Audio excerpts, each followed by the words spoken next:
અમદાવાદ જિલ્લા શિક્ષક મંડળ દ્વારા આજે વિવિધ પડતર માંગણીઓને લઈને કલેક્ટર કચેરી ખાતે બપોરે 3 થી 5 વાગ્યા સુધી ઉગ્ર વિરોધ પ્રદર્શન અને ધરણા યોજવામાં આવ્યા હતા। શિક્ષકોએ જૂની પેન્શન યોજના ફરી અમલમાં લાવવા અને વર્ષ 2011 પહેલા ભરતી થયેલા શિક્ષકોને સુપ્રીમ કોર્ટના ચુકાદા મુજબ ટેટ પરીક્ષામાંથી કાયમી મુક્તિ આપવાની મુખ્ય માંગ કરી।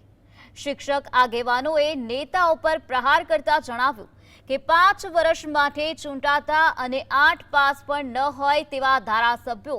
મંત્રીઓને કાયમી પેન્શન મળતું હોય છે, તો 30 વર્ષ સુધી શિક્ષણ સેવા આપતા શિક્ષકોને પરીક્ષા આપવા દબાણ કરવું અને પેન્શન ન આપવું તે અન્યાય છે।